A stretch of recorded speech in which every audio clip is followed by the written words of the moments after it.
Bom dia, pessoal. Estamos liberados para iniciar, então. Todos conseguem ouvir?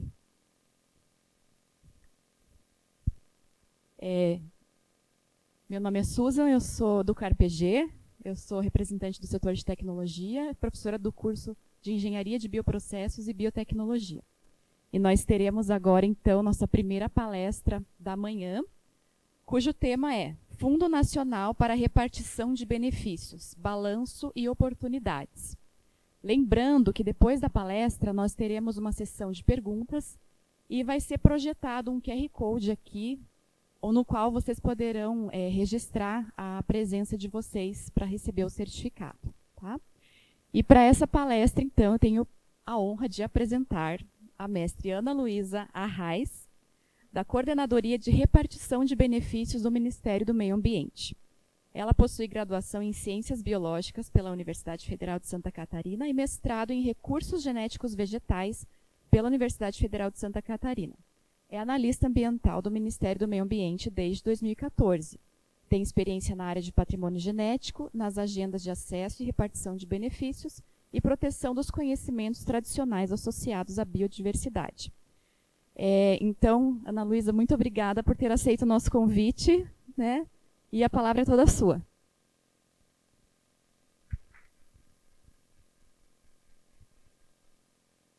Oi, gente, tudo bom? Bom dia.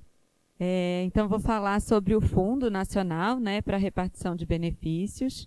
Vocês estão aí desde ontem, né, ouvindo falar sobre essa política, né, de acesso e repartição de benefícios, que tem todo o racional do desenvolvimento tecnológico, né, desde os processos de pesquisa básica com a biodiversidade, e o que eu estou falando é só a pontinha final da política, né, do processo, que é a repartição de benefícios, né?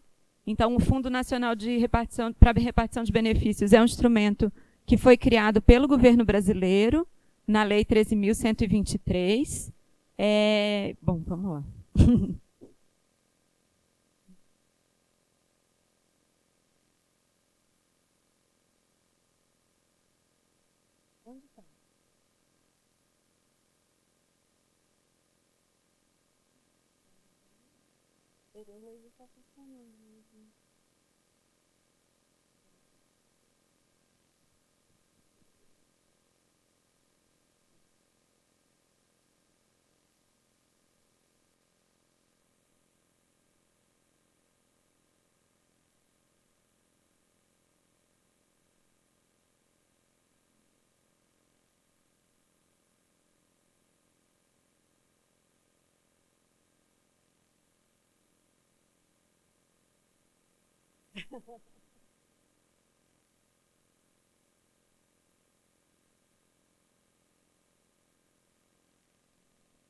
Então, o fundo ele é um fundo de natureza financeira, né? Ele não é orçamentário. O objetivo dele é apoiar ações e atividades para valorizar o patrimônio genético e para a proteção dos conhecimentos tradicionais associados, né? Implantando o Programa Nacional de Repartição de Benefícios. Os recursos de acesso a conhecimento tradicional associado precisam ser usados exclusivamente para ações e projetos em benefício dos guardiões, né, que são os detentores de conhecimento tradicional associado. E a gestão do fundo ela é feita por um comitê gestor. Depois eu vou falar um pouquinho da composição desse comitê gestor, mas é um comitê gestor paritário, que tem governo e sociedade civil, né? E hoje a instituição financeira federal que cuida dos recursos do fundo é o Banco do Brasil. Então, o dinheiro está depositado numa conta lá no Banco do Brasil. O Fundo Nacional para a Repartição de Benefícios, ele tem a possibilidade de receber diferentes receitas, né? Então, tem a possibilidade de ter doação, de receber recursos de acordo de cooperação, a repartição de benefícios em si, valores arrecadados com multas, mas até hoje o recurso que tem no fundo é o recurso que veio de repartição de benefícios. Então, todos os recursos que estão no Fundo Nacional de Repartição de Benefícios hoje são de produtos, né, que estão sendo explorados economicamente, e aí uma parte da receita líquida desses produtos é revertida para o Fundo Nacional de Repartição de Benefícios. todo o dinheiro que tem no fundo ou foi depositado pelas empresas ou é do próprio rendimento do fundo, né, do rendimento financeiro desses recursos. Então, quem são os beneficiários do fundo? O fundo ele é feito para beneficiar os povos indígenas, os povos e comunidades tradicionais, a agricultura familiar e aquelas organizações que protegem e conservam o patrimônio genético. Então, o setor de pesquisa ele é também um dos beneficiários do fundo na medida em que conserva o patrimônio genético. A gente vai ter, então, entre as ações apoiadas pelo fundo, né, o fundo deve priorizar aí, povos indígenas, comunidades tradicionais, ações de conservação, de recuperação, atividades produtivas, fortalecimento de cadeias de valor, fomento à pesquisa e desenvolvimento tecnológico e a participação e empoderamento de gênero, juventude e os anciãos, né? Quando a gente fala da questão do conhecimento tradicional associado, uma das questões é a salvaguarda desse conhecimento, né? Garantir que você tenha as instâncias de organização social preservadas para que esse conhecimento tradicional possa ser passado, né, dentro das comunidades, dentro dos povos. Então, o Programa Nacional de Repartição de Benefícios, ele tem vários incisos aí, né, que falam das finalidades dele, mas a gente vai ver que muita da política ambiental está representada aí.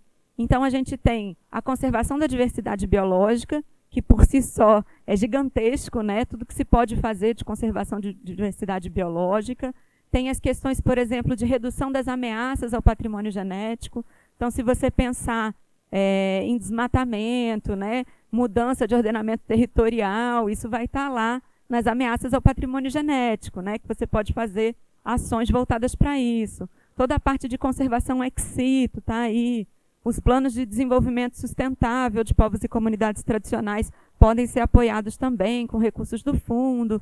Então, assim, tem uma variedade, uma gama muito grande de ações para a conservação e para a proteção dos conhecimentos tradicionais que podem ser efetivadas aí com os recursos do fundo que fazem parte do Programa Nacional de Repartição de Benefícios. Então, aqui falando um pouquinho da composição do comitê, né? Como eu falei, o comitê ele é paritário. Então, a gente vai ter no comitê representantes de órgãos de governo, né, que é essa parte mais de azul lá de cima, e representantes da sociedade civil. Como órgãos de governo, a gente tem o Ministério do Meio Ambiente, que exerce a presidência do comitê gestor. Aí a gente vai ter também o Ministério de Ciência e Tecnologia, o Ministério da Fazenda, o Ministério da Agricultura, Desenvolvimento Sustentável. E aí tem duas autarquias. O IPHAN, que é o Instituto de Patrimônio Histórico, né, que tem toda a parte voltada para a salvaguarda dos conhecimentos tradicionais, então é importante estar ali. E a FUNAI, né, que é a Fundação Nacional dos Povos Indígenas, que também está representada no comitê. E aí, por parte da sociedade civil, a gente tem os próprios beneficiários do fundo, né? Então, tem duas indicações de povos indígenas, duas de povos e comunidades tradicionais, duas da agricultura familiar. Essas indicações elas são feitas pelos comitês representativos. Então, no caso dos povos indígenas, a indicação é do CNPI, que é o Conselho Nacional de Políticas Indigenistas. No caso dos povos e comunidades tradicionais, é pela CNPCT, pelo Conselho de Povos e Comunidades Tradicionais. E no caso da agricultura familiar é feita pelo CONDRAF, né, que também é o Comitê da Agricultura Familiar. A gente tem uma indicação aí que é do CONSEA, que é o Conselho Nacional de Segurança Alimentar. E aí essa indicação do CONSEA ela precisa ser de um dos representantes de povos indígenas, povos e comunidades tradicionais e agricultura familiar. Isso está resguardado pela redação do decreto. E aí, além disso, a gente tem uma representação da academia, né, do setor aí de pesquisa, que é feito pela SBPC, pela Sociedade Brasileira para o Progresso da Ciência. O comitê ele tem várias competências, né, então ele que vai decidir sobre a gestão dos recursos, toda a parte de gestão de recursos é feita pelo comitê. É importante a gente falar, porque tem outros fundos ambientais, onde o próprio banco ele tem uma parte importante na gestão. Então, se a gente fala, por exemplo, do Fundo Amazônia, O dinheiro está lá no BNDES, mas o BNDES faz uma parte importante de gestão, e aí você tem um comitê técnico que faz a gestão técnica se aquele recurso está sendo bem aplicado nas partes ambientais. Nesse fundo, não. Nesse fundo, o comitê gestor é responsável pela gestão do recurso como um todo. O que o banco faz é simplesmente ser a conta bancária do fundo, assim, guardar o dinheiro lá. É bem diferente de outros fundos ambientais. Então, dentro desse processo de gestão, a gente vai ter vários instrumentos dessa gestão. O fundo tem um plano plurianual, quadrienal, né? Esse plano operativo quadrienal, então, ele traz o planejamento para os próximos 4 anos de uso desse recurso e ele precisa ser revisado pelo menos a cada 2 anos. A gente tem um manual de operações, que é um instrumento que diz como que o fundo funciona, então quais que são os fluxos para recebimento de projetos, como que isso funciona, isso tudo está no manual de operações. E tudo isso é competência do comitê gestor, né? Então, aqui, só lembrando um pouquinho, né, sobre a questão dos recursos de repartição de benefícios, vocês já devem ter falado muito sobre isso ontem, a gente tem repartição de benefícios referentes ao acesso ao patrimônio genético, né, conhecimento tradicional de origem não identificável e conhecimento tradicional de origem identificável. No caso do fundo, quando a gente tem uma exploração econômica que veio de acesso ao patrimônio genético, então, a gente vai ter, por exemplo, muitos produtos cosméticos que estão hoje no mercado e que foram fruto de acesso só a patrimônio genético, não a conhecimento tradicional. Nesse caso, as próprias empresas escolhem se elas querem fazer um acordo de repartição de benefícios com a União ou se elas vão depositar esse dinheiro no fundo. Isso fica uma escolha da empresa. Então, o que for monetário vai estar no fundo. O que for não monetário com a União não passa pelo fundo, não tem a ver com o Fundo Nacional. No caso de conhecimento tradicional de origem não identificável, que é uma exceção, né? É para ser uma exceção, ele precisa ser cada vez mais raro, porque a gente sabe que se você tem um conhecimento tradicional, ele vai estar vinculado, né, com algum povo, com algum grupo, com pelo menos um. Então, mas nesses casos de CTA de origem não identificável, a repartição é sempre monetária, no valor de 1% da receita líquida desses produtos, e vai direto para o Fundo Nacional de Repartição de Benefícios. E aí, no caso de conhecimento tradicional de origem identificável, aquele que a gente tem pelo menos um povo que é conhecedor daquele conhecimento, né, que detém aquele conhecimento, é sempre um acordo de repartição de benefícios diretamente com uma comunidade. E aí, além disso, 0,5% da receita líquida daquele produto vai para o Fundo Nacional de Repartição de Benefícios. Então, assim, usando de novo, né, o exemplo dos produtos cosméticos, a gente tem vários produtos cosméticos que são oriundos de acesso a conhecimento tradicional associado. Se vocês procurarem nas embalagens, está escrito em letras bem pequenininhas lá qual foi o povo que foi provedor daquele conhecimento tradicional. Tem algumas empresas, claro, que optam por botar maior, mas tem umas que botam bem pequenininho lá porque é uma obrigação legal, então elas põem, mas está menor do que bula de remédio, assim, difícil às vezes de ler. E aí, nesses casos, a exploração econômica reverte 0,5% da receita líquida, né, do lucro, para o Fundo Nacional de Repartição de Benefícios. Então, como eu falei, os recursos, né, financeiros são mantidos numa instituição financeira federal, que hoje é o Banco do Brasil. A remuneração dos recursos que estão lá é feita com base na taxa Selic, isso está definido, né, pela legislação. Hoje a taxa Selic está super alta, né, a gente está com a Selic em 15%, então o fundo tem tido rendimentos expressivos, né. E aí a instituição financeira foi o BNDES de 2019 a 2025. Quando o contrato com o BNDES estava chegando no final, a gente abriu um novo edital, né, uma nova chamada pública, e aí quem foi selecionado foi o Banco do Brasil. Como precisa ser uma instituição financeira federal, sempre vai ser ou o Banco do Brasil, ou o BNDES, a Caixa Econômica, são as três instituições financeiras federais de âmbito nacional, né? E a gente tem outras 2 que são regionais, que acabam não fazendo muito sentido ser, né, a Instituição Financeira Federal do Fundo, que é o BASA e o Banco do Nordeste. Então, nessa seleção, só o Banco do Brasil apresentou proposta, o BNDES não teve interesse de continuar, né? E aí a gente contratou, o Banco do Brasil está com contrato desde maio desse ano. Aqui falando um pouquinho da arrecadação do fundo, né? Então, o BNDES foi contratado em 2019. Em 2020 começaram os recolhimentos, né, do fundo. E aí, em 2020, quando começou a arrecadação, se recolheu o que tinha de repartição de benefícios daquele ano e dos 5 anos anteriores. Então, lá em 2020, a gente teve uma arrecadação de R$ 2.600.000, né? Um pouquinho mais que isso. Em 2021, que foi a arrecadação só de 2021 mesmo, né? E aí, claro, algumas empresas tinham passivo porque entraram no sistema depois, né? Mas não eram todas que iam ter o passivo de 5 anos. Então, aí a gente teve 1.200.000, 2022, 1.200.000 também, em 2023, um pouquinho menos, mas quase 1.200.000, em 2024, 1.600.000, e agora, em 2025, a gente teve 2.500.000, né?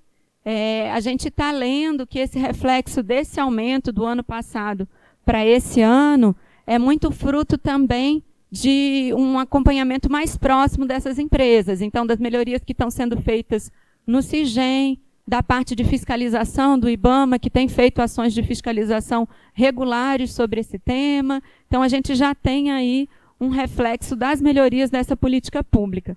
Uma coisa que eu acho importante falar é que, por mais que, quando a gente fale assim, 1, 2 milhões, pareça um volume alto, se a gente está falando de política pública, esse dinheiro é irrisório, né? O que se vai fazer com 2 milhões de reais para o país inteiro, para a conservação da biodiversidade no país inteiro?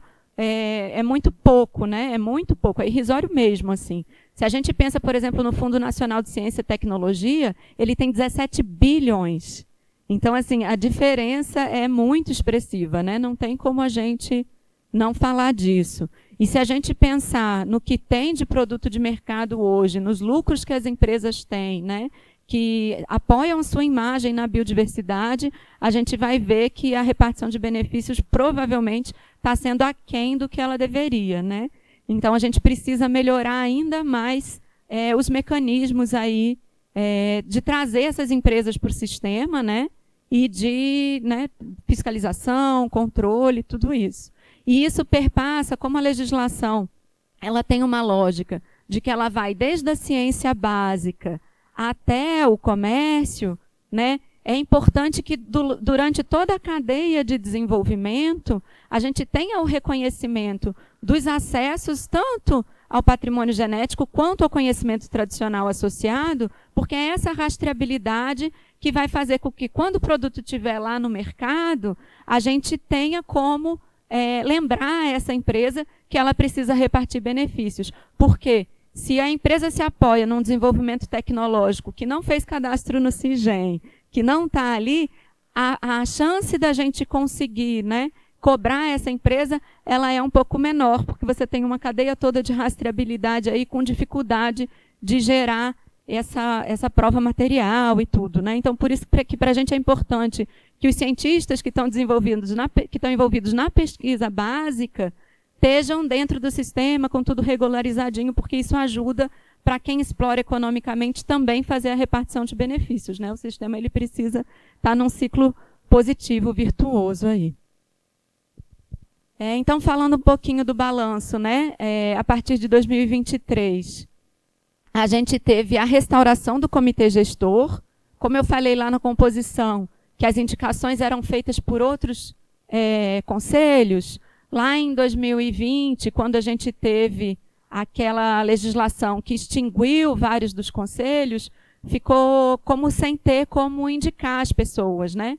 E aí a gente passou a ter uma representatividade menor, teve muitos problemas de quórum para realizar as reuniões do comitê gestor do fundo por conta da falta de participação social, né?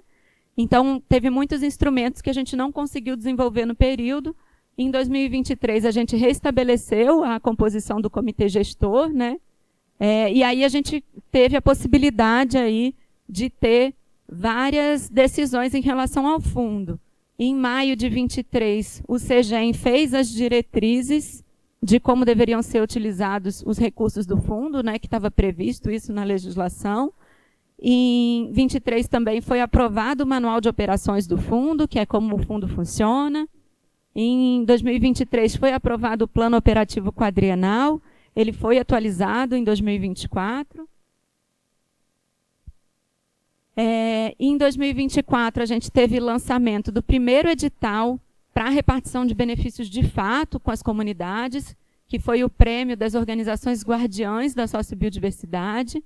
O prêmio foi dado em maio, então, maio desse ano, a gente fez a cerimônia de premiação e a entrega dos prêmios. Eu vou falar um pouquinho sobre isso mais para frente. A gente teve aí a aprovação dos relatórios, né, das instituições financeiras federais. Então, em 23, em 24 e em 25, a gente aprovou os relatórios anuais do BNDES. E teve a contratação da nova instituição financeira federal em maio, que é o Banco do Brasil. A gente vê com muito bons olhos essa passagem do BNDES para o Banco do Brasil, porque o Banco do Brasil ele é um banco que tem mais capilaridade. Ele lida diretamente, né, tanto com as pessoas físicas quanto com as empresas, enquanto que o BNDES, por ser um banco de desenvolvimento, ele não tem essa capilaridade toda. Então, a gente entende que com a passagem para o Banco do Brasil, a gente vai ter mecanismos mais próximos para realizar as cobranças, né? O Banco do Brasil está bastante engajado também em participar da estratégia de captação de recursos do fundo, para a gente conseguir ter um ganho de escala, não ficar só com os recursos de repartição de benefícios, mas poder contar com recursos de doação também. Então, o Banco do Brasil tem se mostrado muito parceiro nesse sentido, assim. Aqui um pouquinho da linha do tempo, né? Já falei um pouco sobre essa linha do tempo, né? A gente tem a legislação, a Lei 9 em 2015, ela foi regulamentada no ano seguinte, em 2016. Em 2017, a gente começa a ter o SIGEM, que é o sistema eletrônico, onde estão todas as atividades em funcionamento, né, no final lá de 2017. Então, com isso, a gente começa a ter as notificações dos produtos de biodiversidade que estão no mercado. Em 2019, então, a gente tem a contratação do BNDES. Em 2020, começa o recebimento dos recursos financeiros pelo fundo, o início da arrecadação, né? A gente passou alguns anos, né, sem muitos desenvolvimentos aí dos instrumentos do fundo, pela razão que eu falei para vocês, né, do comitê gestor que ficou inativo. E em 2023, a gente tem aí uma fase de ter vários instrumentos aprovados, do fundo conseguir começar a rodar. Em 2024, então, a gente tem a primeira repartição de benefícios pelo prêmio das organizações guardiãs. Então, o prêmio ele foi desenvolvido pelo comitê gestor do fundo, né? Esse aqui é um banner da identidade visual, que foi pensada pelo comitê gestor também, né? Vocês podem ver que as fotos, todas elas mostram pessoas, né? Uma das preocupações do comitê gestor é que mostrassem as pessoas em atividade, né? Porque as pessoas se relacionam com a biodiversidade, né? E também uma gama aí diferentes, né? Porque é uma sociobiodiversidade muito rica, né? A gente está falando de um país gigantesco, com muita gente, em vários ambientes diferentes, né? Então, o prêmio, a cerimônia de premiação, foi em maio desse ano. Cada organização recebeu R$45 mil, foram 20 organizações premiadas, 5 de povos indígenas, 5 de povos e comunidades tradicionais, 5 organizações quilombolas e 5 organizações da agricultura familiar. As organizações, elas se inscreveram para o prêmio, né, trazendo a sua trajetória de proteção desses conhecimentos e trazendo também quais eram as atividades que elas tinham em curso, nas quais elas iam investir o recurso do prêmio. Então, foi com base nisso, né, na análise desses critérios, tanto da trajetória quanto das iniciativas em curso, que foi feita a seleção, né? E aí a premiação das 5 melhores em cada uma das categorias. Então foi um total de R$900 mil em prêmio. Está aí a cerimônia de premiação que foi na sede do Banco do Brasil, com a presença da ministra Marina. Foi muito bonito, assim, para a gente é muito bom estar conseguindo investir esse recurso, né, nas organizações que fazem esse trabalho há tanto tempo e muitas vezes sem nenhum apoio, né? Então, a possibilidade de apoiar e de conseguir reverter os recursos para o que eles servem é muito bom. Aqui, de novo, falando um pouquinho sobre o fundo, né? O último dado que eu trouxe é de julho, que o fundo estava com 11 milhões, quase 12 milhões em recursos. Nesse período, tem o número das empresas que recolheram repartição de benefícios. Então, no total, ao longo desses 5 anos, a gente teve 87 empresas que recolheram repartição de benefícios para o fundo. Eu considero esse um número muito pequeno. Muito, muito, muito, muito pequeno. Se a gente for ver todas as empresas que fazem uso da biodiversidade, que fizeram acesso a conhecimento tradicional associado, a gente tinha que ter um número aí muito mais expressivo do que esses. Assim. Então, falta repartição de benefícios, faltam que as empresas se comprometam com essa política, né, e que cumpram suas obrigações legais. Aqui um pouquinho sobre a origem dos recursos, né, dos acessos. A partir de 2023, a gente conseguiu começar a acompanhar o que vinha das coleções ex situ, porque antes de 2023 a gente não conseguia, pelo CIGEM, ter essa informação, né? Foi só a partir de 23 que a gente começou a ver o que vinha de coleção ex situ de fato. Mas a gente tem aí no montante, né, desses 11 milhões, o patrimônio genético é cerca de 8, conhecimento tradicional de origem identificável, cerca de 3 milhões, o conhecimento de origem não identificável, 57 mil, e coleções ex situ, quase 200 mil aí que vieram de coleções ex situ. Aquele número ali de 2023 da coleção ex situ acumula, né, as coisas de outros anos também que a gente não tinha a informação, mas ele vai ter ali os dos 3 anos, 20, 21, 22, 4 anos, e 23. Bom, isso, pode passar. Aqui, falando um pouquinho, né, o fundo recebe muito rendimento por conta da Selic, né, que ele vem Selic, a Selic, ao longo de todo esse período, teve alta, de 10% a 15%, de 2020 a 2025. Então, tem um valor expressivo também que tem a ver com a remuneração financeira. Quase 3 milhões dos 13 milhões ali de entradas que já teve no fundo é de remuneração financeira. Lembrando que é do dinheiro do Fundo Nacional de Repartição de Benefícios que se paga à instituição financeira federal e que se pagam também parte da organização da reunião do comitê gestor do fundo. Então, as diárias e passagens, por exemplo, dos membros do comitê gestor, dos guardiões, saem, ou pelo menos deveriam sair do comitê gestor do fundo. Teve uma época que o BNDES não conseguia fazer a compra das passagens, então a gente faz ainda, até hoje, a compra das passagens pelo orçamento do MMA, né? Mas as diárias saem do fundo mesmo, de recurso do fundo. Aqui, para dizer um pouquinho da distribuição da arrecadação desse ano, né, de 2025. Então, a gente tem que as 5 principais empresas, né, as 5 empresas que mais contribuem, dos 2 milhões e pouquinho, contribuíram com 1 milhão e 600, com 65% dos recursos da arrecadação desse ano. Então, a gente tem aí 5 grandes empresas, né, que têm uma arrecadação muito grande, e a gente tem outras poucas empresas que contribuem também para a arrecadação, sendo que entre o 6º e o 10º, a gente tem ali 16% e os demais contribuintes 19%.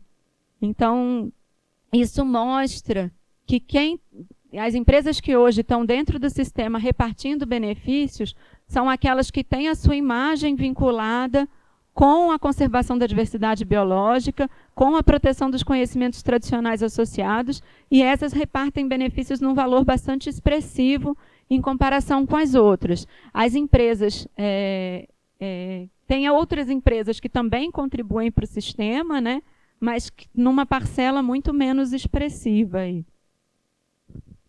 Então, falando um pouquinho sobre a questão da origem, né, do acesso, que resultou nesses recursos. Lá em 2020, quase todo mundo, né, era patrimônio genético. Mais para frente, a partir de 2021, é que a gente vai tendo o reconhecimento aí de acesso a conhecimento tradicional associado.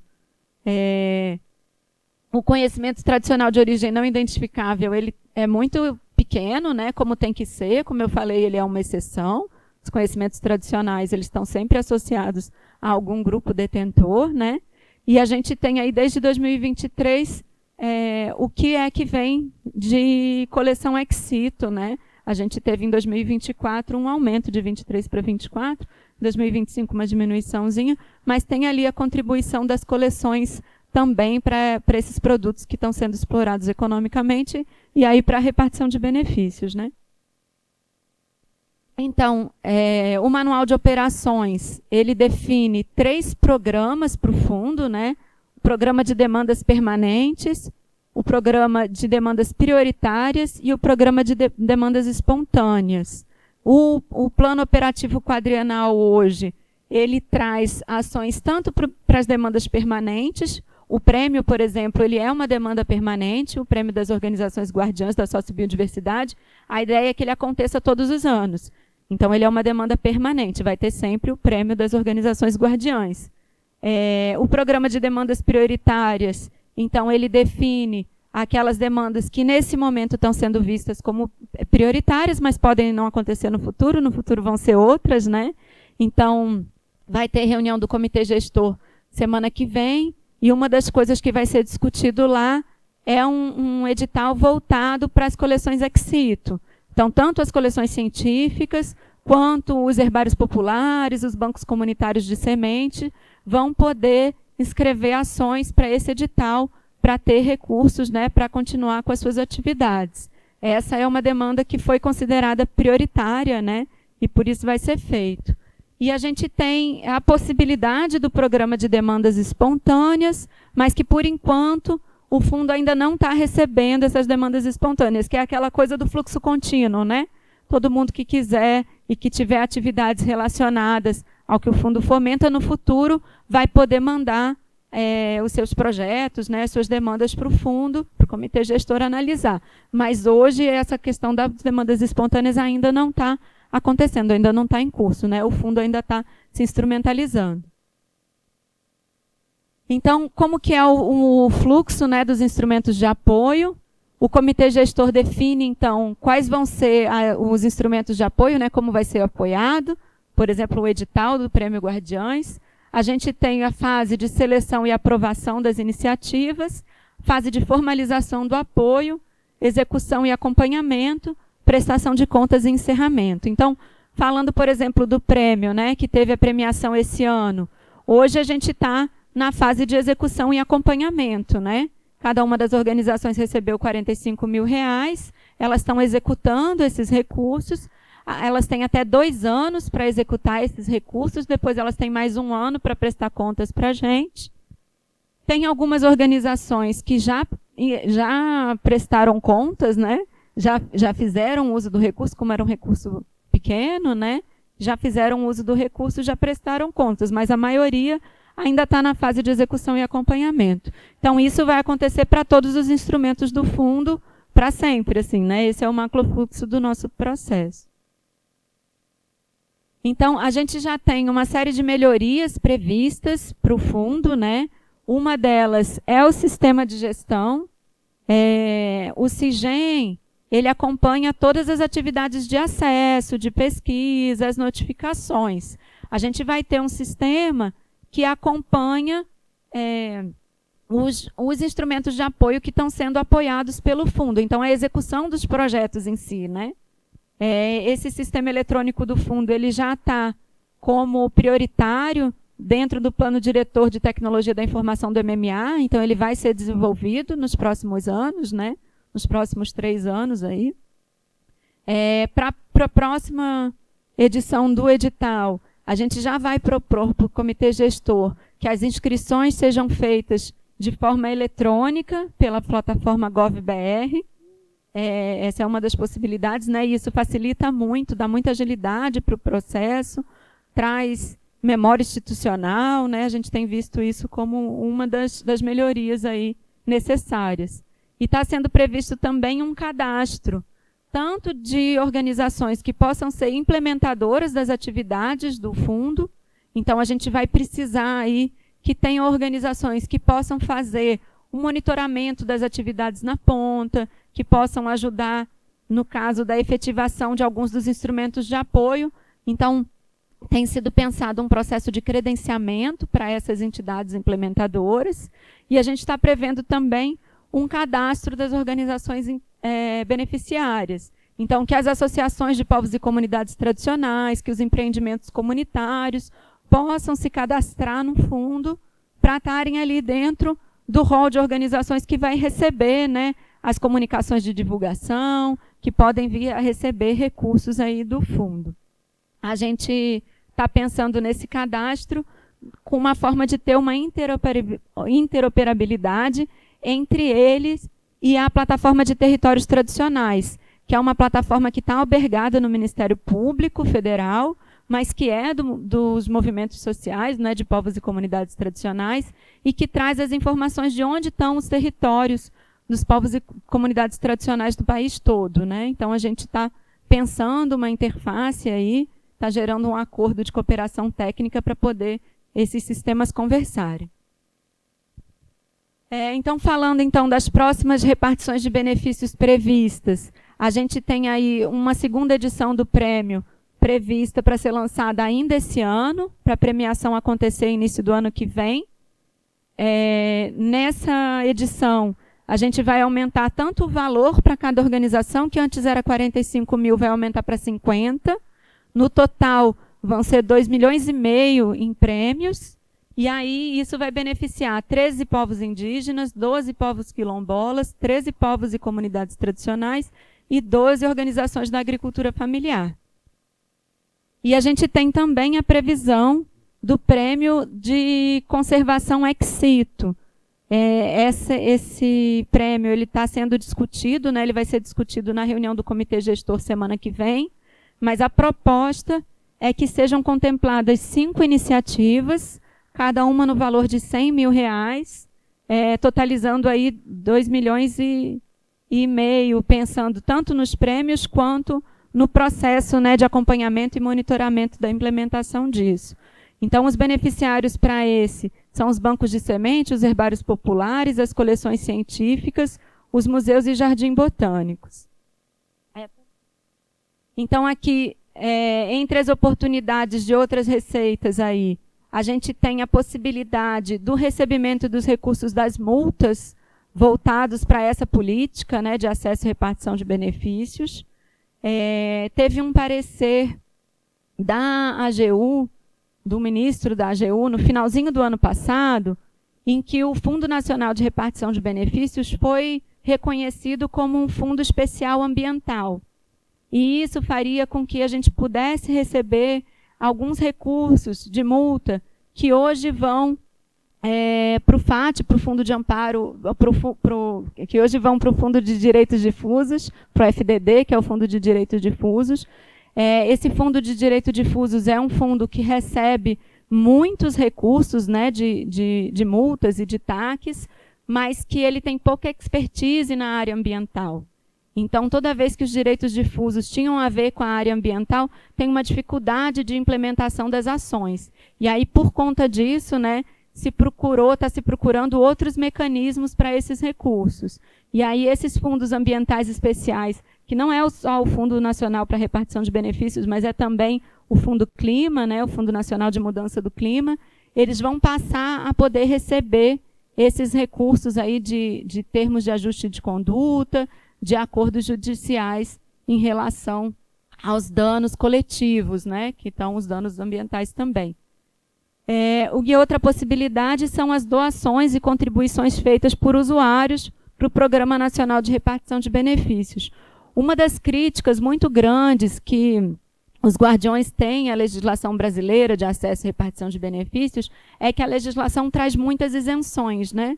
Então, a gente tem tanto um tratamento especial para alimentação e agricultura, que faz com que os produtos, né, usados na alimentação e agricultura, por exemplo, aqui, já que a gente está aqui em Curitiba, né, a erva mate, né? Se a gente falar do mate, o mate que está no mercado lá, aquele produto não reparte benefícios, né? A repartição de benefícios, ela se dá no elo das mudas, né? No elo do material reprodutivo.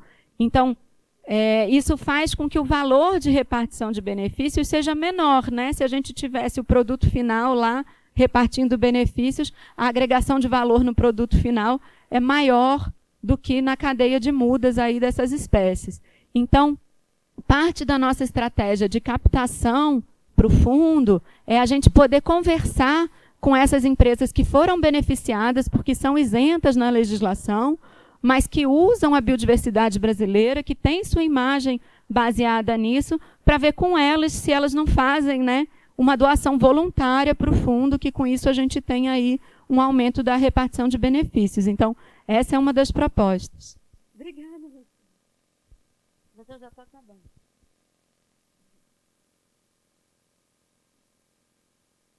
Obrigada.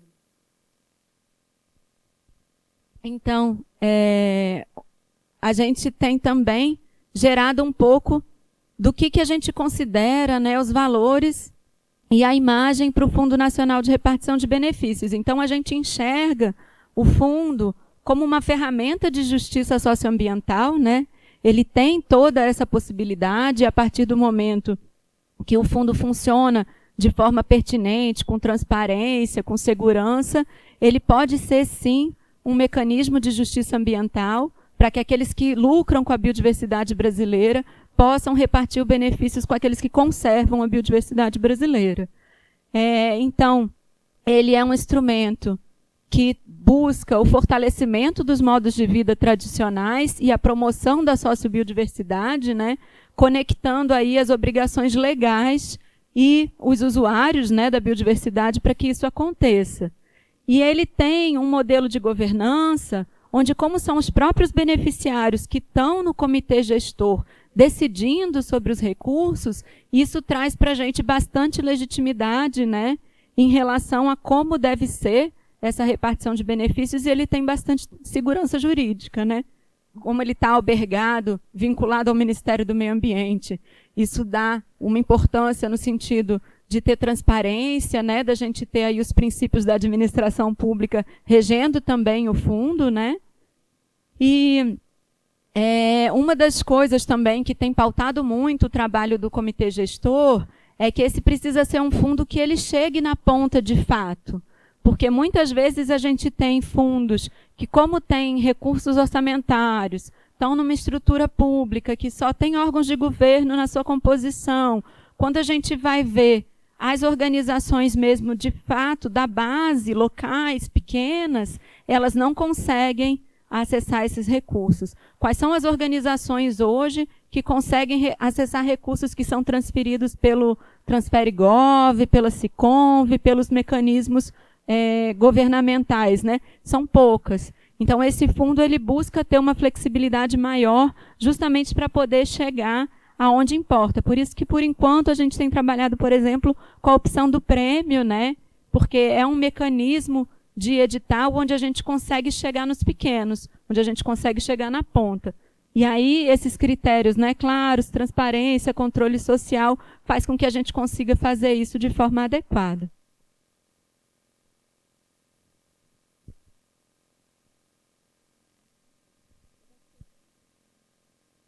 Bom, esse é o último, gente.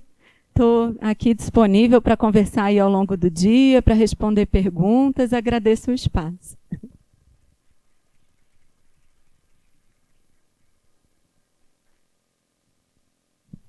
Muito obrigada, Ana Luísa, pela tua palestra tão esclarecedora. Você pode ficar bem à vontade, se quiser sentar, tomar uma água, que agora a gente vai abrir para as perguntas. Eu só vou pedir, a Elis já avisou que quer fazer pergunta. Já temos várias na fila. Eu vou só pedir para o pessoal aguardar eu transferir o microfone, porque a gente está fazendo a gravação, né? Aí fica um pouquinho mais fácil de poder ouvir o pessoal que vai ouvir depois. Eu vou fazer na ordem que levantou a mão, então eu vou passar para a Elis. Bom dia. Ana, então eu sou Elis, sou aqui da Unibio, que é a Unidade de Assuntos Relacionados à Biodiversidade da Universidade Federal do Paraná.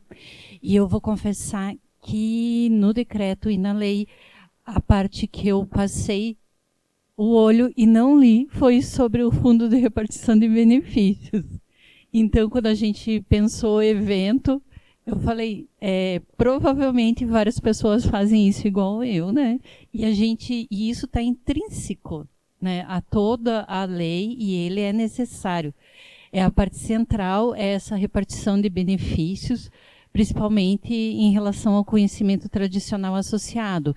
Então, eu não entendo muito bem qual que é a diferença entre o monetário e o não monetário. E esse edital que teve, né, para as guardiãs, eu também eu não sabia que isso é previsto em lei, então eu achava assim, que se uma comunidade foi lá, uma empresa foi na comunidade, usou, por exemplo, a erva baleeira, e eles reconhecem que é um conhecimento tradicional associado a essa empresa, ela depositaria esse valor no fundo de repartição de benefícios e o fundo passaria esse valor para a comunidade da onde foi retirado essa informação. Mas não é assim, né? Então, eu queria que você falasse um pouquinho mais sobre isso, se possível. Obrigada. Então, para chegar nesse exemplo concreto, né? Quando você tem uma empresa que ela fez um acesso a conhecimento tradicional associado, né?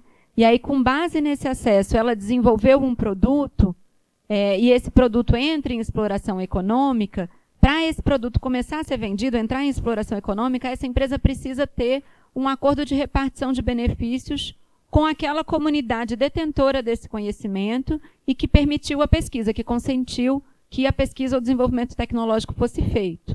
Então, esse acordo ele é feito entre a empresa e a comunidade, e ele é livremente feito entre elas. São eles que negociam, né? Qual que é o valor desse acordo. Não precisa ser um valor percentual, por exemplo, a legislação não exige isso. Ele é livremente negociado entre a empresa e a comunidade.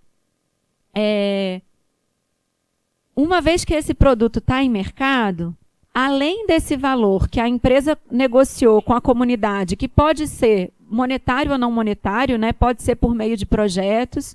Muitas empresas fazem projetos contínuos, né, com as comunidades. Assim, cada ano você vai ter lucro em relação àquele produto, então você vai renovando esses projetos, né?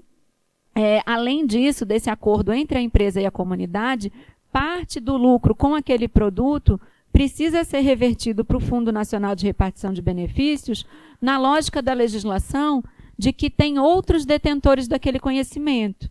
Então, no caso da erva baleeira, né, mesmo que você tenha uma comunidade que tenha feito um acordo com uma empresa para uso daquela espécie e do conhecimento medicinal relacionado àquela espécie, você tem vários outros povos e comunidades que conhecem e usam a mesma espécie e que precisam se beneficiar também com a repartição de benefícios. Então, é por isso que a empresa vai precisar depositar 0,5% do lucro que ela tem com aquele produto no Fundo Nacional de Repartição de Benefícios. Então, esse é o mecanismo, né, que o fundo pensa.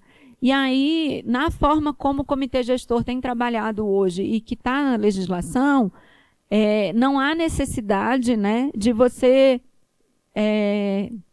relacionar a espécie, por exemplo, né, com os grupos. Então, o que entra de acesso à erva baleeira não vai ser gasto só com as comunidades que conhecem da erva baleeira, não. Vai beneficiar comunidades do país inteiro.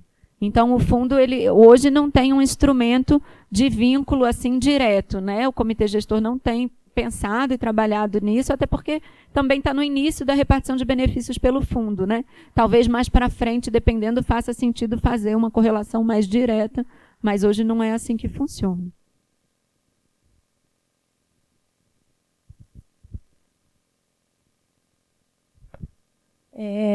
Mayra aqui falando, eu queria só aproveitar, parabenizar a Ana Luísa e aproveitar para fazer um resgate daquilo que a gente estava falando ontem com o que a gente está falando hoje, que é para que todo mundo que está aqui presente possa entender a legislação de um modo mais amplo, né? Então, ontem a gente falou muito do acesso, dos termos, das definições da legislação, da Lei 13.123 e do Decreto 8.772, e a gente falou um pouco das regras, da necessidade da rastreabilidade através do CIGEM, e hoje a Ana Luísa ela traz essa segunda parte da legislação, que grande parte da legislação, como eu estava falando ontem, a lógica dela foi justamente facilitar o acesso, facilitar a pesquisa e o desenvolvimento tecnológico com a biodiversidade brasileira e com o conhecimento tradicional associado, não ficar regulando processo a processo como a gente tinha na época da medida provisória, que você tinha que ter uma autorização para cada pesquisa que fosse fazer. Então, você tem esse processo declaratório, só cadastrando no CIGEM, e o foco, então, da legislação passa a ser justamente na repartição de benefícios. Ou seja, que ela entende, assim como a Convenção sobre Diversidade Biológica, que a gente falou ontem, que o instrumento,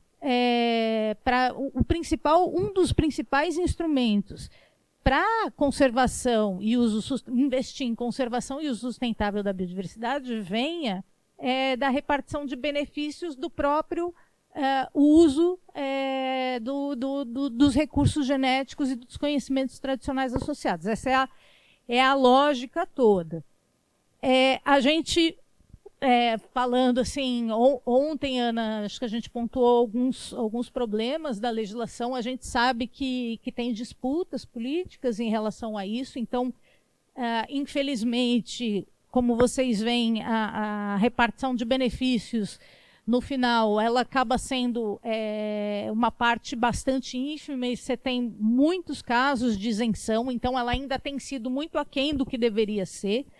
Mas, mesmo assim, eu queria ressaltar duas outras coisas dessa legislação brasileira, por mais problemas que ela possa ter. A primeira, ontem, vocês lembram que eu falei para vocês que o CIGEM está sendo considerado no âmbito do Ministério do Meio Ambiente, do governo federal, como um bem público digital, né, para garantir a soberania do país, etc.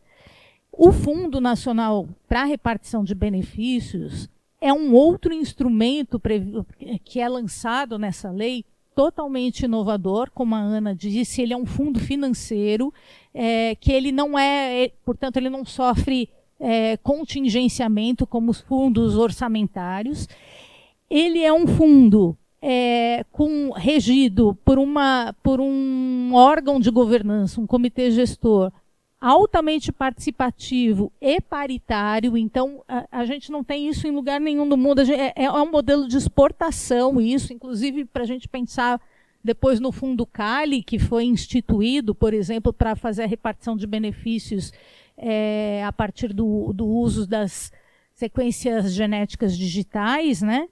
Então, esse modelo de governança com participação dos guardiães efetiva no comitê gestor e aí, uma das coisas que a gente tem discutido é que se o CIGEM pode ser considerado um bem público digital e a gente tem um investimento, está tentando investir mais recursos do governo federal nesse bem público, o Fundo Nacional para a Repartição de Benefícios ele é um mega instrumento que pode ser considerado como uma iniciativa de reparação histórica mesmo, e um fundo e uma iniciativa de reparação histórica no sentido de promover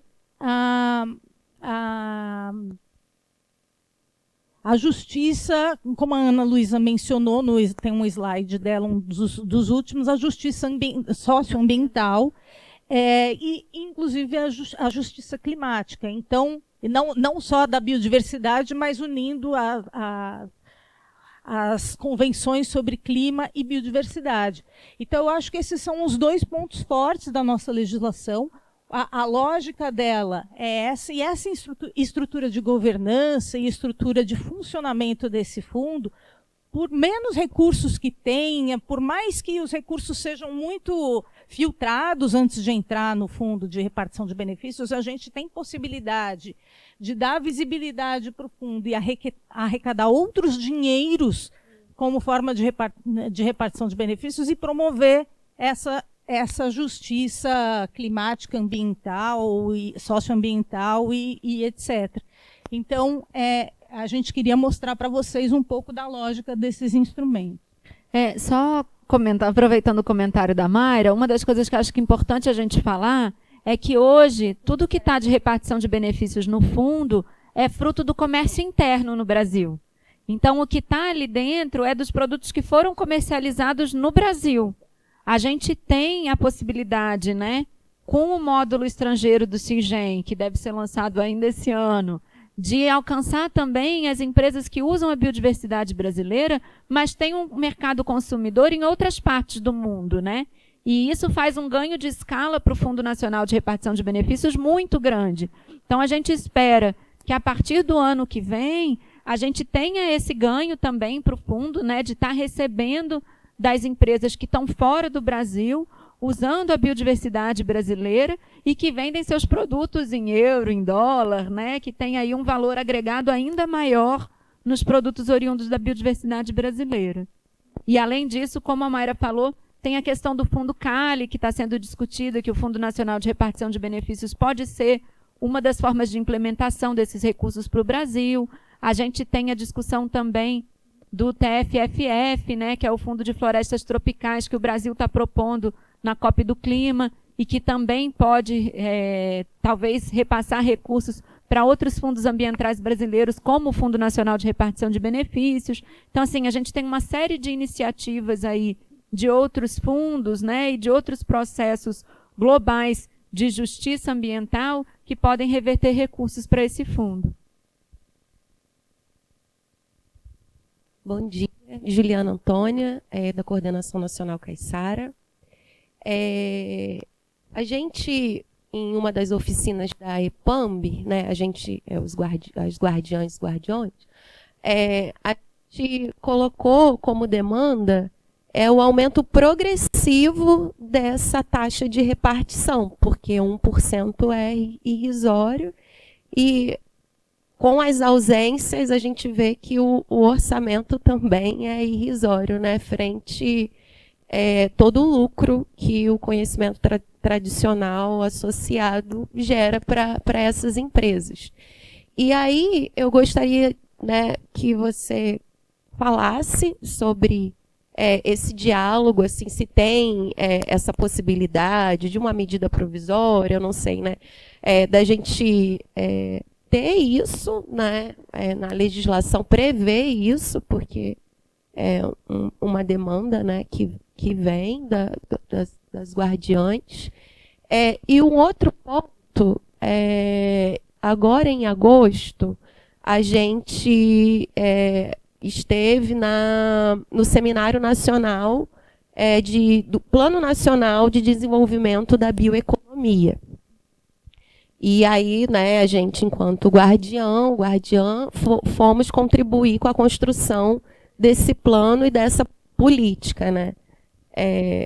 O trecho do plano que falava da repartição, né, da lei, a gente teve que traduzir, né, Mayra? Porque, assim, estava uma escrita que nenhum guardião vai entender. E eu acho que, às vezes, essa é a limitação, às vezes não, na grande maioria é a limitação da lei, né? Porque a gente precisa quase que um tradutor para entender o que está escrito, né? E aí, a gente, assim, eu senti muita falta desse diálogo, assim, sabe? E aí foi uma das considerações que a gente fez, como vem sendo construído esse diálogo com as outras políticas que tratam de conhecimento tradicional associado, porque, de fato, a gente sentiu muita falta, assim, né, era um parágrafo, né, era um trecho lá de todo o plano que trazia esse tema. E, assim, uma das preocupações que eu tive em relação a esse plano da bioeconomia é que tinha um trecho lá que previa aumento das exportações, né, dos produtos da sociobiodiversidade. Então, assim, isso me preocupou, porque a repartição foi, né, discutida de forma muito sucinta ali. Então, eu gostaria que você falasse sobre esse diálogo entre as políticas. Eu acho que você toca em vários pontos super importantes, assim, né? Eu vou comentar algumas coisas. Uma é essa questão da linguagem mesmo, né? Eu acho que essa é uma legislação que ela foi apropriada pela sociedade brasileira de uma forma muito técnica. Então, é aquela coisa assim, uma vez que você leu ali genético, você fala, ai, gente, já não sei mais muito bem o que é isso, não sei se isso tem a ver comigo ou se não tem. Enquanto que a gente está falando, na verdade, do uso da biodiversidade. Se ao invés de estar escrito, né, acesso a patrimônio genético, acesso a conhecimento tradicional associado, estivesse falando uso da biodiversidade, já melhora muito o diálogo, assim, né? Você já amplia o diálogo num nível, né, que não dá nem para comparar. Então, eu concordo com você que tem essa questão da linguagem, né? E essa coisa da linguagem, ela perpassa vários pontos, assim. Quando eu vou conversar, por exemplo, com pessoas do movimento indígena, quando fala conhecimento tradicional, eles falam, isso não tem a ver com a gente. Né? Por exemplo, tem um grupo lá que está discutindo as medicinas indígenas. Você está falando do conhecimento de cada um dos povos, né? Conhecimento tradicional é um termo genérico, onde muitas vezes ninguém se enxerga ali, porque cada um desses povos fazem usos atuais e inovadores, né? E isso está dentro do conhecimento tradicional. Então, de alguma forma, essa questão do conceito também é uma dificuldade de qualquer legislação, né? O importante é que a gente coloque nesse guarda-chuva a proteção, consiga proteger, né? E acho que isso a legislação traz muitos elementos para isso. E agora a gente precisa fazer que ela tenha eficiência, né?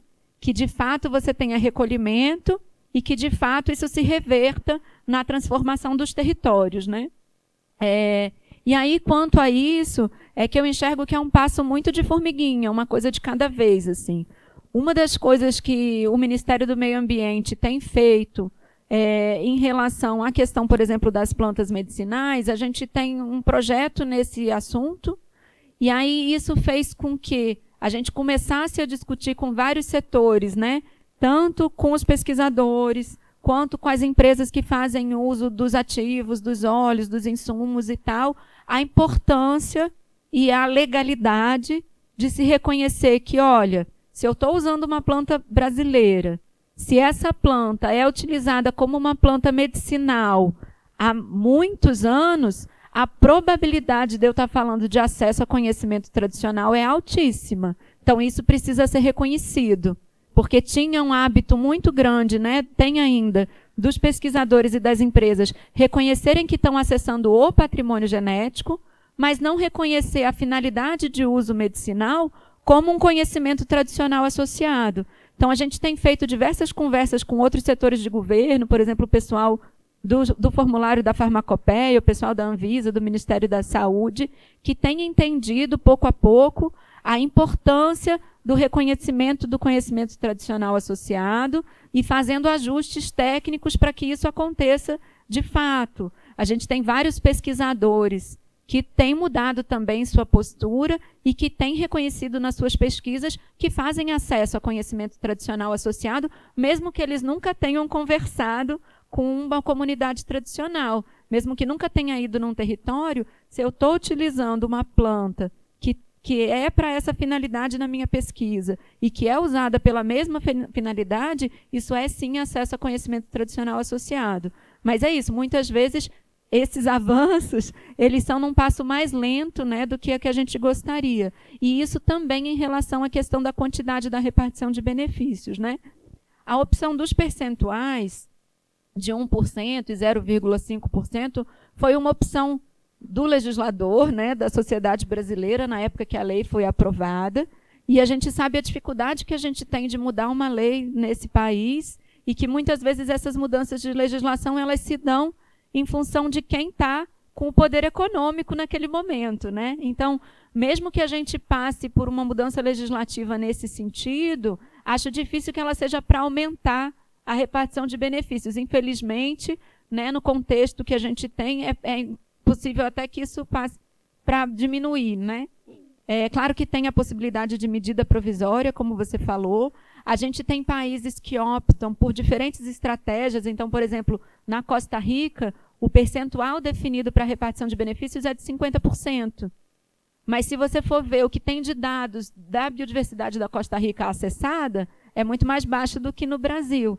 Então, a gente fez uma opção, né, enquanto sociedade, né, legislativa, de ter uma repartição de benefícios num percentual baixo, mas a gente criou um mecanismo de rastreabilidade muito grande, né? Está criando, né? Está fortalecendo ele.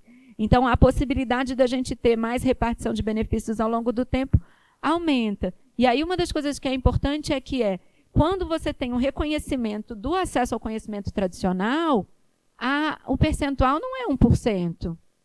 O percentual ele é livremente negociado entre a empresa e a comunidade. Claro que a gente sabe de como está estruturada a sociedade, né? E de que, em geral, as empresas têm muito mais força nessa negociação do que as comunidades. Então, muitas vezes, a comunidade não tem essa força de aumentar tanto assim esse percentual. Mas se a gente comparar, por exemplo, antes de 2015, as repartições de benefícios elas eram, em média, no valor de 0,25%.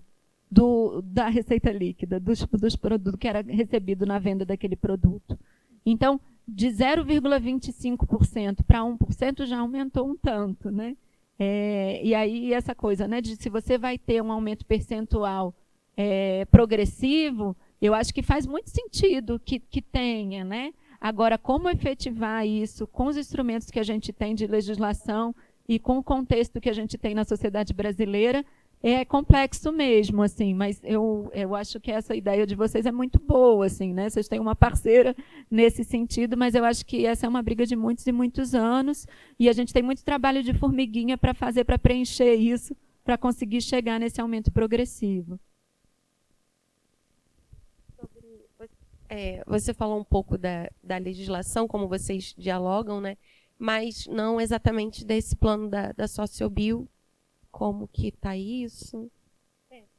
É isso, né? A gente trabalha muito nas diferentes caixinhas, né? O plano de desenvolvimento da bioeconomia, ele é feito pela Comissão de Bioeconomia. E a Comissão de Bioeconomia, ela tem uma composição, né, que os guardiões são uma parcela pequena lá dentro. Você vai ter muitos outros setores, né? Diferente do patrimônio genético, onde você tem as empresas, mas você tem as empresas que fazem uso da biodiversidade. No de bioeconomia, e talvez uma das coisas que seja importante a gente refletir é que o termo de bioeconomia no mundo, no histórico de uso do termo da bioeconomia, ele vem muito do setor agrícola. Ele veio muito voltado para a questão de bioenergia, biocombustíveis, muito pensando em bioeconomia como biomassa. Então, a gente precisa gerar... Então, você está falando de cana-de-açúcar, você está falando do uso de biocombustíveis, do dendê, né, o uso do óleo de palma. Você está falando de outros setores onde o jogo de forças, né, faz com que essa parte da sociobiodiversidade não ganhe a importância e a relevância que precisaria e que fazem parte também da visão política brasileira, do Estado brasileiro. Talvez a gente tenha uma disputa maior para fazer aí no campo da Comissão de Bioeconomia mesmo, para que a gente possa ter essas coisas refletidas de uma forma mais justa, né?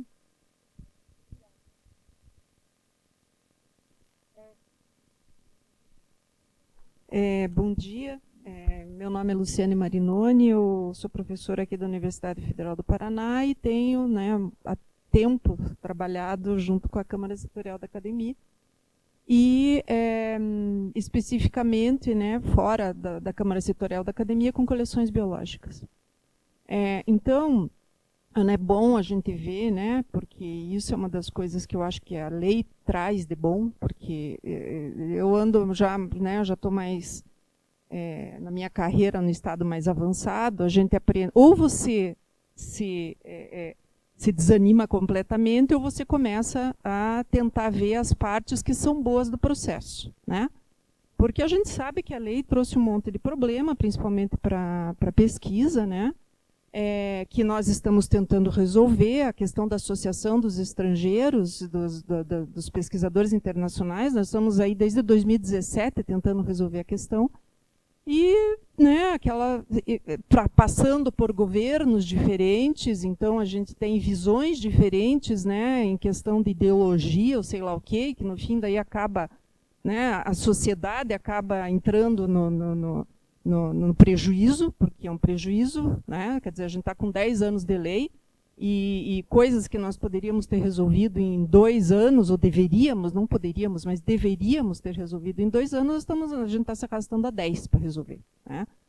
Então, a gente tem que, e é por isso que eu peguei o microfone para falar das partes boas, tá?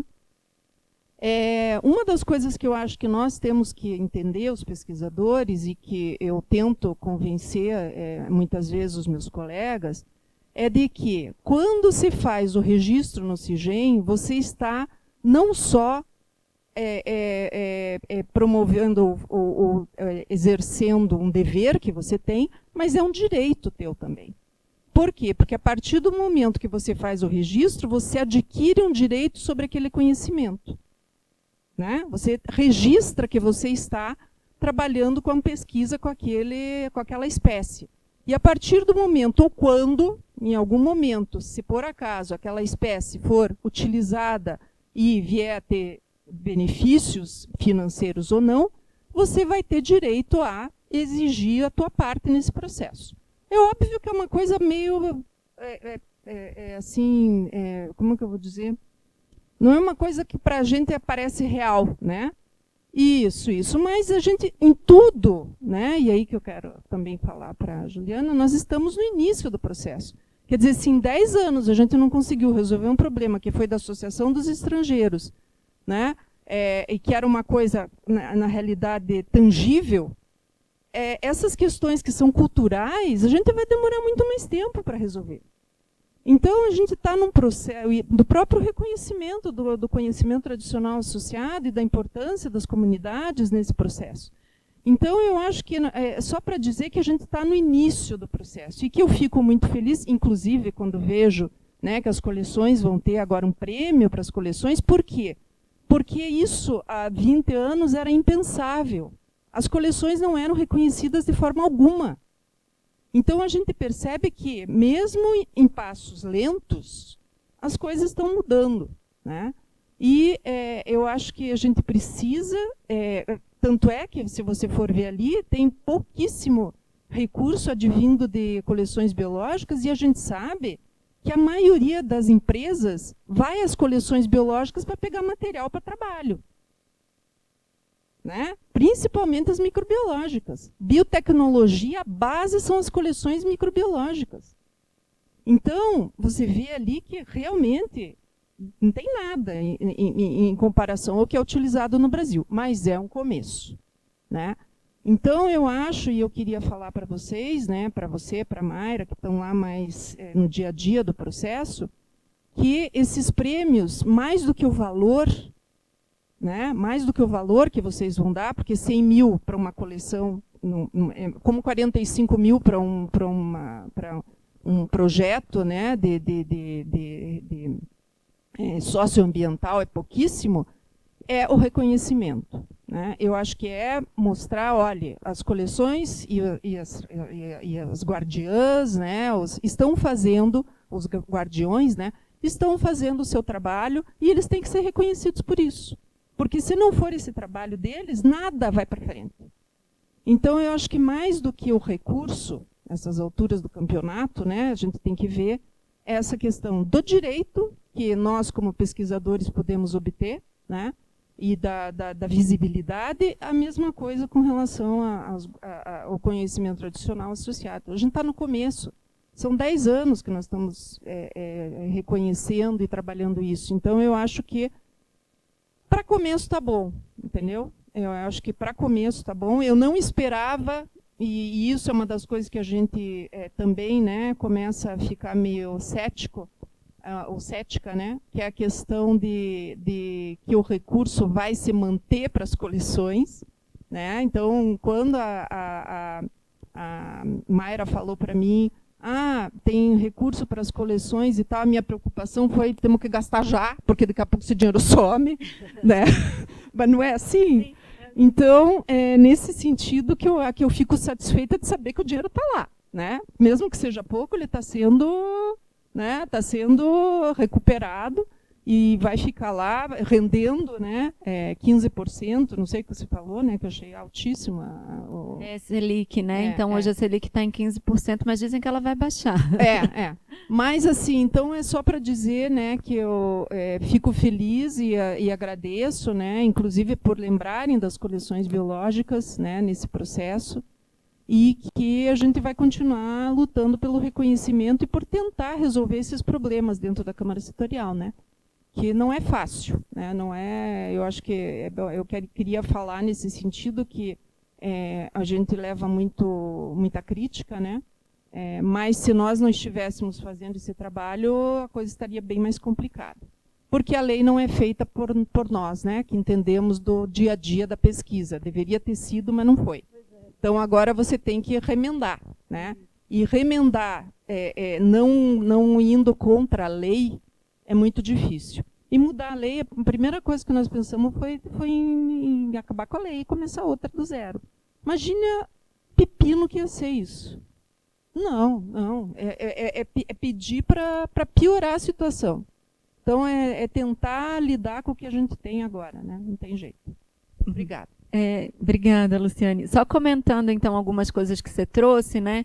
Para a gente também vai ser muito bom poder fazer essa repartição com as coleções, né? E aí, o comitê gestor, quando pensou nas coleções, tem pensado naquelas coleções que são menores e que têm menos infraestrutura, justamente porque eu falei, né? Se a gente pega, por exemplo, o Fundo Nacional de Ciência e Tecnologia, ele tem 17 bilhões. Então, a gente sabe que o próprio CNPq, que a CAPES, elas fazem chamadas para as coleções e que as coleções que são maiores e mais estruturadas acabam conseguindo acessar esses recursos, que são recursos maiores do que o que a gente pode fazer hoje pelo Fundo Nacional de Repartição de Benefícios. Mas, talvez, para aquelas coleções menores, né, ou mais específicas, né, como você trouxe a questão de micro-organismos, talvez, para essas coleções, o nosso recurso hoje possa fazer a diferença.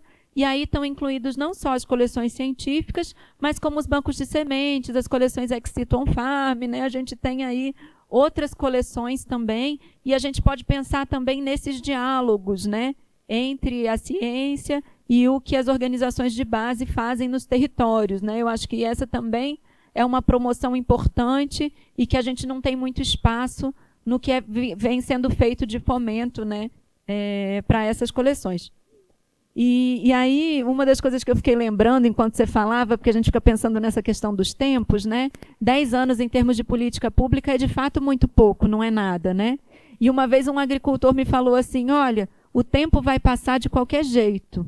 Você pode escolher plantar ou não plantar, que o tempo vai passar de qualquer jeito. Então é melhor você plantar, que a chance de você colher lá é alguma pelo menos, né? Certeza a gente não tem de nada nessa vida, mas como o tempo vai passar, é melhor a gente plantar.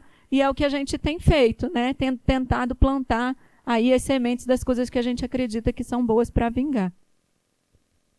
Pessoal, a gente acho que tem tempo para mais uma pergunta, tá? Eu vou passar aqui para o professor Márcio, que pediu o microfone. Aí qualquer coisa a gente pode continuar conversando no coffee break daqui a pouquinho. Obrigado. Bom dia, então, a todos. Professor Márcio, do Departamento de Zootecnia, membro do CARPG aqui da Universidade. Primeiro, parabenizar a palestra, foi excelente e tirou muitas dúvidas, colocou muitas dúvidas. duas questões que eu queria colocar. Uma é sobre esses acordos diretos, né, entre as empresas e as entidades, né, o detentor, o guardião do conhecimento. O sistema que foi criado, a legislação, ela tem algum mecanismo de fiscalização, de apoio para quem faz o acordo, né, para quem é o guardião que fez o acordo com a empresa? Vocês têm os acordos, os guardiões têm que registrar, por exemplo, o CISGEM podia ser não sei se, né, um sistema de registro desses acordos para poder ser fiscalizado pelo órgão. Então, como é que funciona isso, né? E se tem algum apoio jurídico ou pelo menos administrativo para essas comunidades? Isso é uma questão.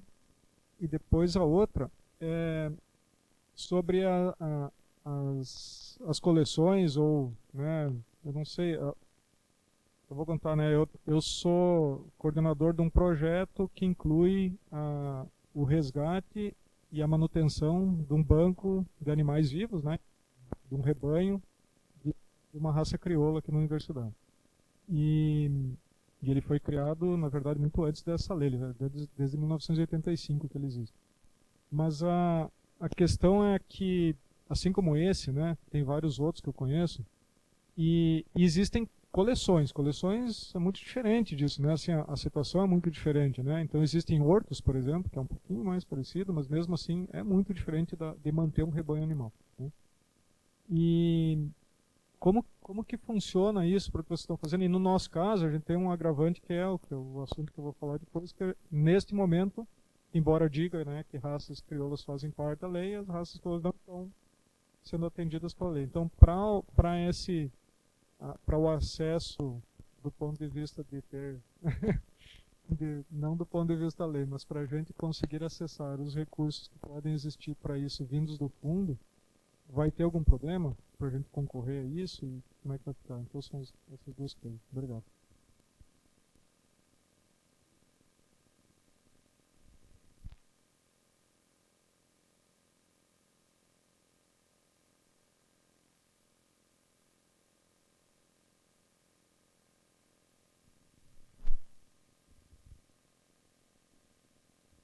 Eu vou responder de trás para frente sobre a questão do edital, né, e se ele vai contemplar os rebanhos. Esse edital ele vai ser discutido na próxima reunião do Comitê Gestor do Fundo.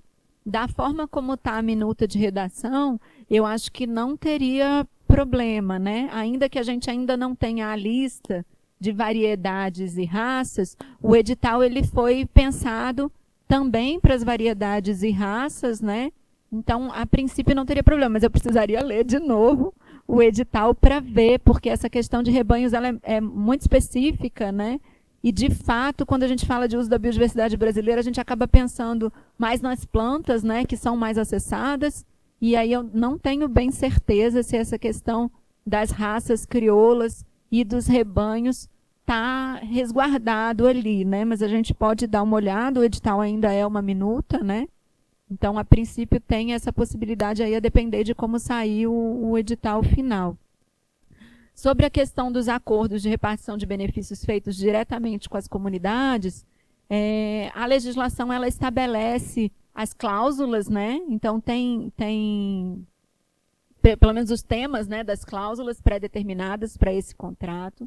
A legislação garante que os órgãos de apoio e defesa dos povos e comunidades tradicionais possam prestar essa assessoria e possam também acionar o Ministério do Meio Ambiente caso eles precisem de alguma orientação técnica nesse sentido. E esse é um trabalho que a gente faz. Quando as comunidades contactam a gente presta um apoio para elas nesse sentido, assim.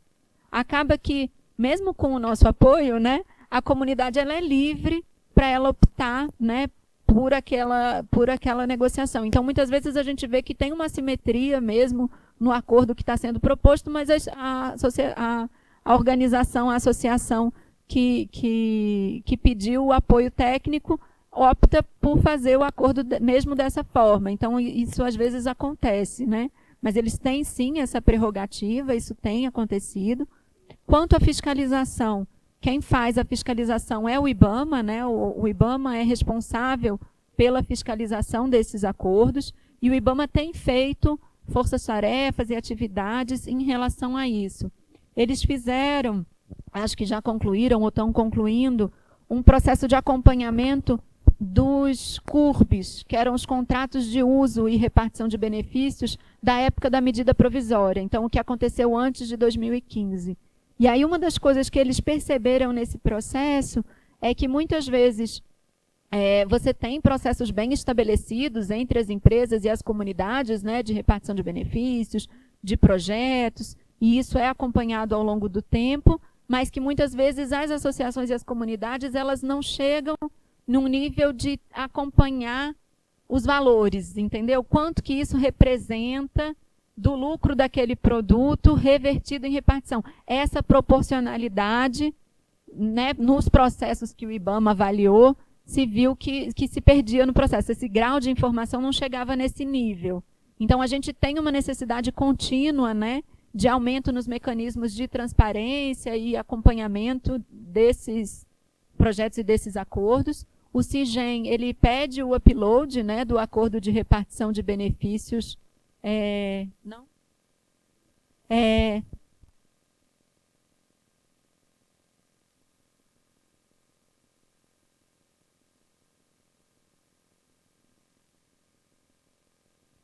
Mas, de qualquer forma, direto, né? Mas, de qualquer forma, eles submetem isso para o Ministério do Meio Ambiente, né? Mas a gente acompanha esses acordos de uma forma muito distante, porque é muito diferente do acordo de repartição de benefícios no qual a União é parte, né? O que a gente faz é a análise do projeto, do que está sendo proposto como projeto naquele acordo de repartição de benefícios.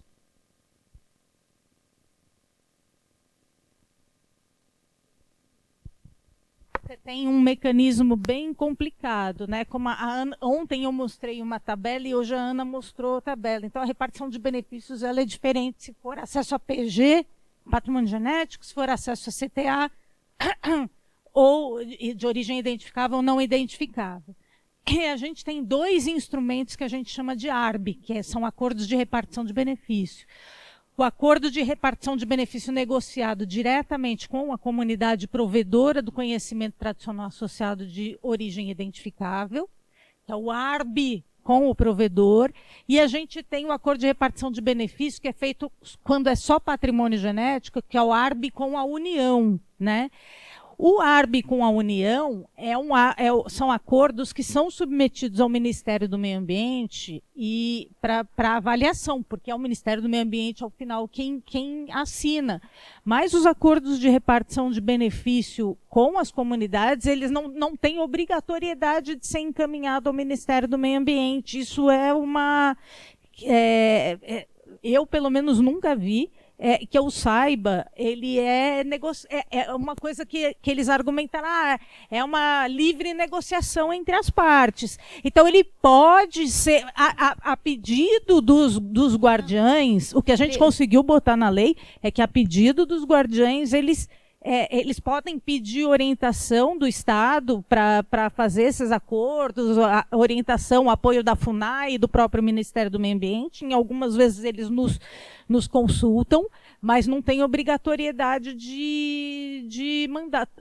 Eu nunca vi. Eles têm obrigatoriedade de mandar, mas a gente só encaminha para o IBAMA a título de fiscalização, porque como a gente não é parte... A gente não, mesmo que a gente analise, a gente não tem a possibilidade de pedir alteração, entendeu? E como é que isso é mandado para o MMA, esses ARBs? Nos T6 eles são mandados por ofício, né?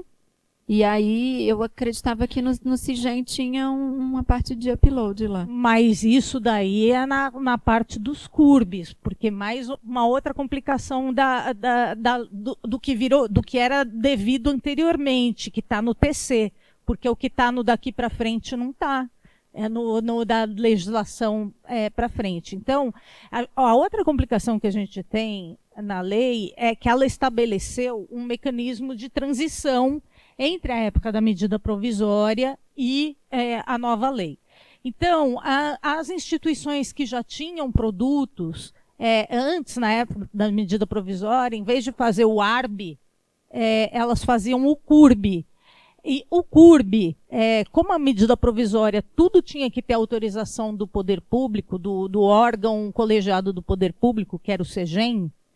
Para fazer esse CURB, ele tinha que ser anuído pelo CEGEM. Mesmo que tivesse já consentimento da comunidade, o CEGEM governamental ele tinha que olhar e aprovar esse CURB.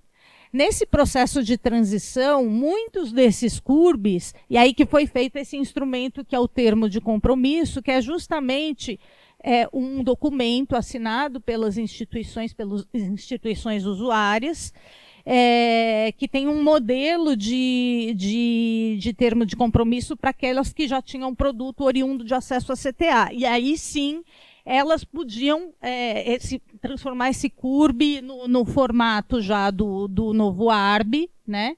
E mandar para o Ministério do Meio Ambiente. Mas eu tenho impressão, Ana, de que essa é uma questão que eu acho que a gente precisa verificar mesmo. Eu tenho a impressão que aquilo que foi negociado já no âmbito da nova lei, ou seja, que não precisou passar pelo termo de compromisso, que é esse instrumento de regularização, de transição entre as duas legislações, eu tenho a impressão de que não há obrigatoriedade de ir para o MMA, não. Eu nunca vi, não sei como é que isso chega. E aí, só para finalizar essa questão, uma das coisas que a gente discutiu, está discutindo na V3 do CIGEM 3.0, né, nessa versão do CIGEM, é de que sim, tem que ter um campo específico para o upload do ARB com os provedores, onde os usuários têm a obrigação de colocar esse documento lá para facilitar o processo de fiscalização que é feito pelo IBAMA. Hoje, o processo feito pelo IBAMA, o IBAMA tem acesso a todos os cadastros no CIGEM, e ele pode chegar e olhar e escolher e falar assim, não, aqui está dizendo que tem um ARB, eu vou lá e peço o ARB e ele vai sempre ter acesso. Mas para facilitar esse procedimento de controle, principalmente o controle social, é importante que tenha o upload do ARB, do ARB com o provedor, além do ARB com a União na notificação. E isso é uma das melhorias que a gente pretende fazer. Uma questão que eu queria aproveitar, né, para colocar para vocês, que eu acho que é importante, é que para a gente, como a gente trabalha, né, nesse sistema que é super complexo e que lida com diferentes setores da economia, para a gente é muito positivo quando a gente tem pesquisadores que pesquisam também isso, né? Então, por exemplo, Luciane falou das coleções biológicas, microbiológicas, que são muito utilizadas para acesso. Para a gente é importante saber, esses acessos estão repartindo benefícios? Não estão? Esses setores agrícolas, eles estão lá no sistema como isentos? Quais são os produtos que eles fazem, né? Acho que a gente ter essa rastreabilidade, né? Isso sendo feito também pela academia, para a gente é muito positivo, porque ajuda a gente justamente nessas melhorias dos sistemas. Então, a Elis colocou aqui, né, que não tinha muita clareza sobre o fundo e sobre essa parte final da repartição de benefícios, e geralmente os pesquisadores eles vão estar preocupados mesmo com a parte que tem a ver com eles, né, com a parte mais voltada para o processo, ainda mais quando você faz pesquisa básica, né, e tudo.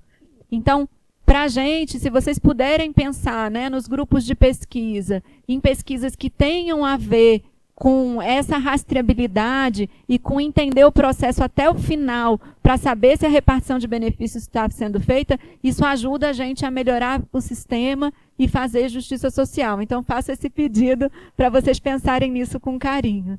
Obrigada.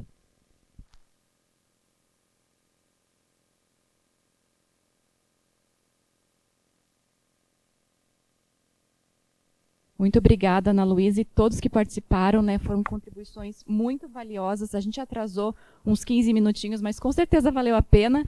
Então, considerem que a gente vai jogar uns 15 minutinhos para frente na programação e todos estão convidados para um café. Quantos minutos, chefe? É que ó, eu não sei que horas que agora. 10h30, Marson. Você vai voltar. Marson, que horas que começa a tua palestra? Pode ser 10h45? Não, agora são 10h30. Então, 10h50 a gente retorna aqui para a palestra do Marson, então, tá bom? E daí vocês estão convidados, então, para o coffee break que está aqui do lado. Obrigada.